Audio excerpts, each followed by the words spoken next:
Salam Bapak Ibu Saudara-saudaraku. Sebelum kita mendengarkan renungan firman Tuhan, mari kita berdoa. Bapa di surga, dalam Yesus Kristus terpuji, termulialah Engkau Tuhan yang sudah memberkati kami, berikan kami kesehatan hingga hari ini. Pada saat ini Tuhan, kami akan mendengar merenungkan kebenaran firman Tuhan. Kami mohon Engkau mengurapi kami dengan Roh Kudus-Mu, agar firman-Mu dapat kami mengerti, kami terima, dan kami dapat melakukannya dalam hidup kami. Terima kasih Tuhan, terpuji Engkau, dalam Yesus kami berdoa. Amin. Bapak Ibu, saudara-saudaraku yang dikasihi oleh Tuhan kita Yesus Kristus, kita tadi sudah membacakan Markus 7 ayat 1 sampai 8, 14 sampai 15 dan 21 sampai 23 yang berbicara tentang perintah Allah dan adat istiadat Yahudi. Jika iman itu tidak disertai perbuatan, maka iman itu pada hakikatnya adalah mati. Yakobus 2 ayat 17. Nah, saudara-saudaraku, surat Yakobus menyatakan bahwa iman harus disertai dengan perbuatan. Iman tak, di sini yang dimaksud dengan iman itu adalah iman tak sebatas hanya dalam perkataan, melainkan juga perlu dihidupi dalam kehidupan sehari-hari. Iman yang tak disertai dengan perbuatan pada hakikatnya adalah mati. Jadi beriman itu berarti setia melaksanakan firman Tuhan, mempercayakan hidup seutuhnya kepada Tuhan, dan sebagai orang yang percaya kepada Tuhan dalam segala situasi dan kondisi, mempercayakan hidupnya kepada Tuhan, baik senang, sukacita, atau sebaliknya duka cita, mempercayakan hidup kepada Tuhan. Itulah orang beriman, itulah beriman, dan melakukan perbuatan-perbuatan yang seturut dengan kehendak Tuhan. Jadi hidup beriman itu, saudara-saudaraku, ini menjadi panggilan bagi setiap orang yang percaya kepada Tuhan Yesus. Tema firman Tuhan bagi kita hari ini, berimanlah dengan benar. Berimanlah dengan benar, jangan karena penghargaan kepada manusia, hormat kepada Tuhan terabaikan. Berimanlah dengan benar, jangan karena penghargaan kepada manusia, hormat kepada Tuhan, hormat kepada Allah terabaikan. Nah, saudara-saudaraku, di dalam pembacaan Alkitab hari ini, dalam pembacaan firman Tuhan yang sudah kita bacakan bersama tadi, di sini Tuhan Yesus pun turut mengajarkan. Tuhan Yesus mengajarkan bagaimana seharusnya hidup beriman itu. Khususnya di sini Yesus mengajar murid-murid bersama dengan ahli Taurat dan orang Farisi. Yang dalam situasi itu ahli Taurat dan orang Farisi datang menegur Tuhan Yesus oleh karena murid-muridnya yang mereka pandang tidak melakukan adat istiadat Yahudi. Kalau ada istiadat Yahudi ratusan jumlahnya, walaupun tidak tertulis, itu lisan, tapi banyak jumlahnya yang berisi dengan larangan-larangan. Termasuk tadi, sebelum makan harus membasuh tangan, membasuh diri dulu. Jadi membasuh tangan yang dimaksud di sini bukan membasuh seperti kita mau makan. Tidak sekedar membasuh tangan, ada cuci tangan ambil di baskom atau di, ya entah, pokoknya wadah lah tempat cuci tangan. Tidak seperti itu yang dimaksudkan dalam adat istiadat Yahudi. Dalam adat istiadat Yahudi, kalau Bapak Ibu pernah mendengar seperti orang yang mengambil wudhu, katanya membersihkan tangan, membersihkan diri, membersihkan kaki, baru makan. Kalau pulang dari pasar pun tidak boleh makan kalau tidak terlebih dahulu membersihkan diri. Itu mereka pandang adalah hal yang baik, karena itu ada istilah mereka. Bahkan itu mereka lakukan dari turun temurun. Nah, sementara mereka lihat murid-murid Yesus tidak seperti itu. Murid-murid Yesus mereka tidak membasuh dirinya ketika mereka mau makan. Sehingga ahli Taurat bertanya dan menegur Tuhan Yesus, "Mengapa muridmu tidak melakukan adat istiadat nenek moyang kita?" Nah, disinilah Yesus mengajar bagaimana hidup beriman itu. Yesus memberikan sebuah pengajaran kepada orang Farisi dan ahli Taurat yang terjebak pada tradisi adat istiadat yang membuat mereka jatuh pada legitimasi menjaga aturan. Karena mereka lebih taat kepada aturan-aturan hukum Taurat, tradisi-tradisi itu, ada istiadat Yahudi itu, daripada hukum Allah. Mereka lebih takut kepada manusia daripada kepada Allah. Karena kalau mereka tidak melakukan adat istiadat itu, mereka langsung ditegur oleh nenek moyang mereka, oleh masyarakat Yahudi saat itu. Seperti orang Yahudi ahli Taurat ini. Sehingga mereka lebih takut kepada manusia daripada takut kepada Allah. Nah, di sini Yesus memberikan pengajaran kepada mereka. Pengajaran kepada orang Farisi dan ahli Taurat yang terjebak tadi dengan tradisi adat istiadat yang membuat mereka jatuh pada legitimasi menjaga aturan. Namun, walaupun mereka menjaga aturan itu, namun mereka justru menjauhkan mereka dari perintah Tuhan.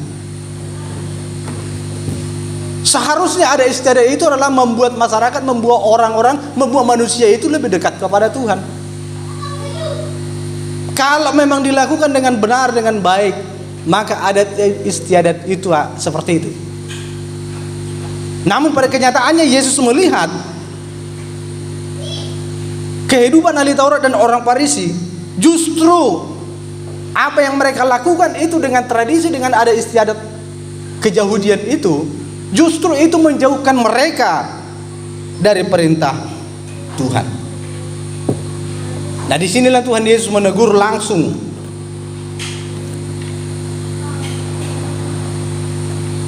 Jadi teguran Yesus ini langsung, tidak pakai ilustrasi, langsung. Di situ orang yang ngomong langsung ditegur. Walaupun terkadang kita orang Kristen sangat tidak suka ditegur, apalagi langsung seperti itu. Sedangkan dengan perumpamaan saja, dengan ilustrasi saja, banyak orang merasa tersinggung ketika pengajaran melalui firman Tuhan. Bagaimana Yesus yang menegur ahli Taurat? Nah, saudara-saudaraku yang dikasihi oleh Yesus Kristus, orang Farisi dan ahli Taurat mempertanyakan, mengapa para murid-muridmu tidak mengindahkan adat istiadat, yakni membasuh tangan sebelum makan? Karena kalau tidak membasuh tangan, kalau tidak membasuh dirinya lebih dahulu sebelum makan, maka mereka dianggap najis, haram, tidak masuk surga, tidak diterima dalam kerajaan Allah. Najis, kotor. Itu hukumnya bagi mereka, saudara-saudaraku.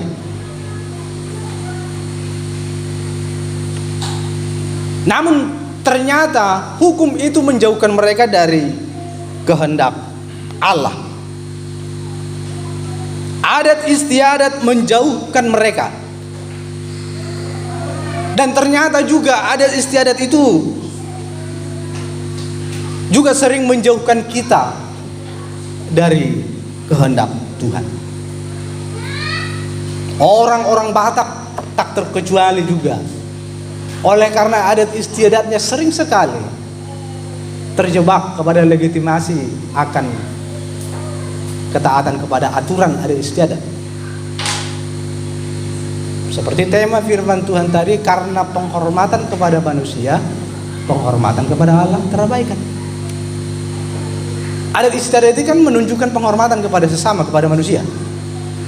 Kalau orang Batak ada 3 itu, Soba marhula-hula, elek marboru baru Mana pertolongan tubuh? Itu kan kepada sesama manusia, penghormatan, penghargaan.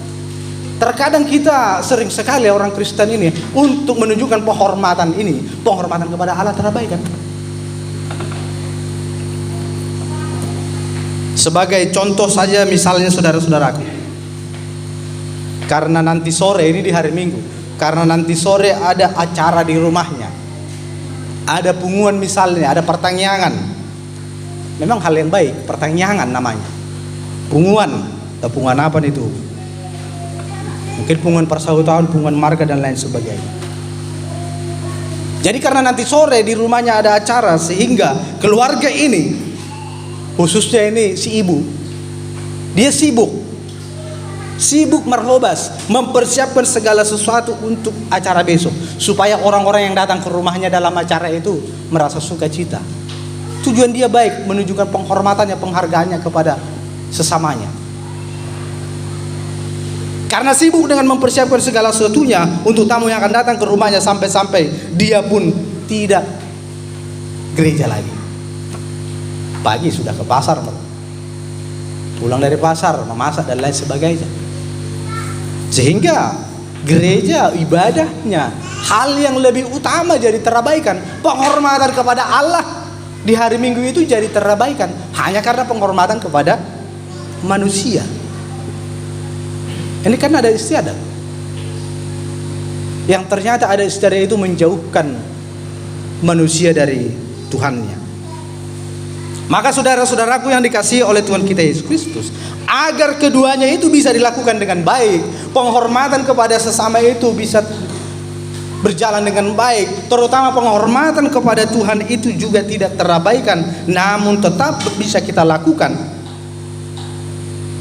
Maka sebagai orang Kristen, saudara-saudaraku, sebagai orang Kristen sedapat mungkin jangan biasakan membuat suatu acara di hari Minggu. Amin. Namun tak kenapa senang pula orang Kristen itu membuat acara yang hari Minggu. Pada kenyataannya sudah membuat manusia itu, orang Kristen itu menjauhkan dirinya dari Tuhan. Tapi dibuat pula hari Minggu, tak kenapa itu. Hari yang lain banyak. Sehingga ketika hari Minggu, jangankan tuan rumahnya, yang datang pun kadang seperti itu, tidak peduli lagi dengan penghormatannya kepada Tuhan. Karena penghormatan kepada manusia terabaikan penghormatan kepada Allah. Contoh yang lain lagi, Bapak Ibu saudara-saudaraku, ala rohula hulana manogot hari Minggu tujabuna gabe sudah imana mar Minggu. Pernah Bapak Ibu kedatangan tamu hula-hula hari Minggu pagi? Pernah ya? Secara umum biasanya itu dangmar Minggu be, yang roh hula-hula. Ingat mana ada istilah itu bamar hula-hula. Kalau sampai ditinggalkan sendiri di rumah, berarti tidak somba lagi mar hula-hula. Akhirnya sudah mar Minggu, sudah beribadah, hanya untuk menunjukkan hasangapun di hula-hulana, hasangapun itu tidak batal terabaikan. Maka sebagai orang Kristen, Bapak Ibu saudara-saudaraku, khususnya di pagi hari, di hari Minggu, jangan pula bertamu. Hamu kaulah-hula itu jauh di burungna. Alana hari Minggu per minggu loh. Maka saudara-saudaraku molong keluarkan roh bertamu tu jabu muna pagi-pagi hari Minggu. Leling musemei nang marna mulak. Dang marna selesai pak katayon, berarti saudara-saudaraku, dia bukanlah orang Kristen yang taat itu. Yang terkadang kita terpengaruh. Akhirnya apa? Akhirnya nggak jadi marminggu. Seharusnya yang mau kita lakukan, oke amang, jolo marminggu kita kan itu. Saya ada pengalaman bersama dengan ketika saya masih SMP. Datang hula-hula orang tua, datang tulak ke rumah. Entah karena apa itu kemarin, hari Minggu pula pagi. Kebetulan bapak saya bertugas hari itu, karena dia seorang les speaker.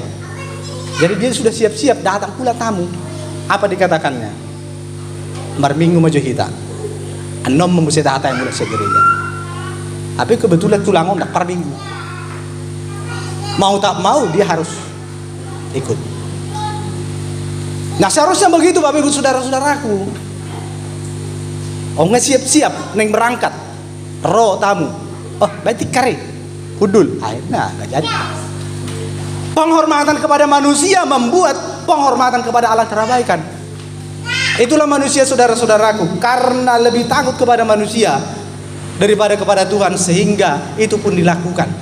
Dua contoh tadi yang sering kita lakukan, kita alami dalam kehidupan kita sehari. Saya kurang tahu hari Minggu ini ada nggak acara di rumah Bapak Ibu atau di rumah yang lain. Kalaupun ada acara, jangan sampai itu menjauhkan kita dari kehendak Allah. Nah, saudara-saudaraku yang dikasihi Tuhan, di sini Yesus fokus terhadap hidup orang Farisi dan ahli Taurat yang penuh kemunafikan. Munafik mereka. Dia katakan, ada murid-murid Tuhan Yesus sedang membasuh dirinya. Itu kemunafikan. Karena apa? Karena kehidupan mereka sehari-hari tidak menunjukkan ketahiran, kekudusan sebagai lawan dari najis. Mereka hanya melakukan saja secara seremonial.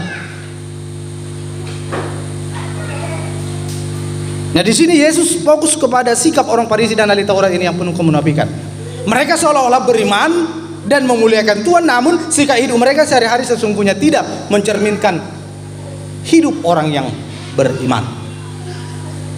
Nah, di sini Yesus hadir mengajarkan sikap terbuka dan memberikan cara pandang yang baru bagi orang Farisi dan ahli Taurat dalam melihat sebuah adat istiadat itu, dalam melihat aturan-aturan adat istiadat itu, bahwa apa yang najis itu sesungguhnya bukanlah ditentukan dari apa yang masuk ke dalam tubuh.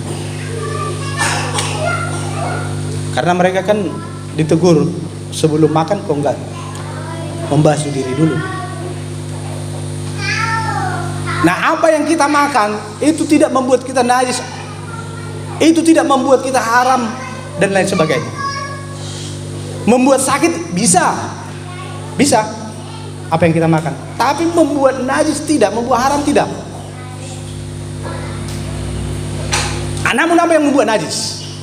Yang keluar dari dalam diri kita melalui ucapan perkataan. Nah, disinilah Yesus juga memberikan pengajarannya yang terakhir di bagian ayat yang terakhir yang kita baca tadi.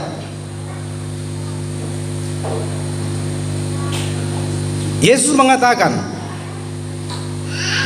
bahwa apa yang najis sesungguhnya ditentukan dari isi hati manusia itu sendiri. Apa yang keluar dari diri sendiri, apapun dari luar yang masuk ke dalam seseorang tidak dapat menajiskannya.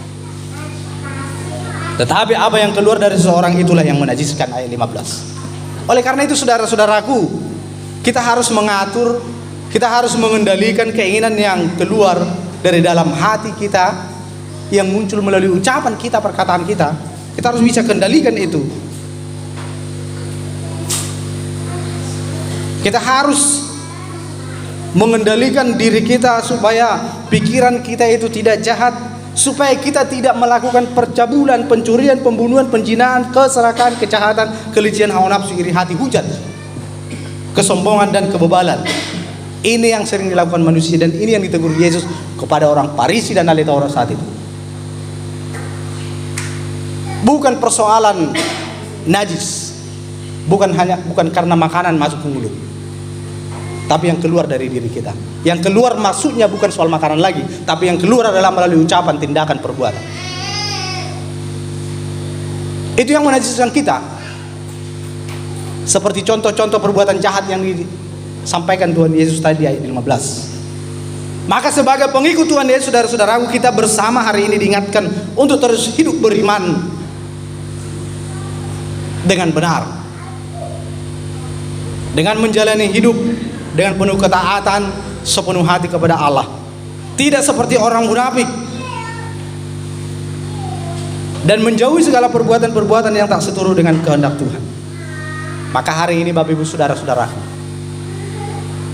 mari kita introspeksi diri kita. Jangan sampai adat istiadat yang kita lakukan itu menjauhkan diri kita dari Tuhan kita. Adat istiadat itu dibuat adalah hal yang baik tujuannya, tapi jangan pula hal yang baik itu membuat hal yang lebih baik menjadi terabaikan. Oleh karena itu Bapak Ibu saudara-saudaraku yang dikasihi oleh Tuhan kita Yesus Kristus, berimanlah dengan benar. Jangan karena penghargaan kepada manusia, hormat kepada Tuhan terabaikan. Tuhan memberkati. Amin. Kita berdoa. Bapa di sorga, Bapa yang penuh kasih, Terima kasih Tuhan untuk firman-Mu yang sudah kami dengarkan hari ini. Engkau mengajar dan menegur kami, supaya kami ketika menunjukkan penghormatan kami kepada sesama kami, penghormatan kami kepada Tuhan tidak terabaikan. Biarlah kami belajar dari firman-Mu, sehingga firman-Mu dapat meneguhkan iman percaya kami. Terima kasih Tuhan, terpuji, termulialah Engkau, dalam nama Yesus kami berdoa. Amin.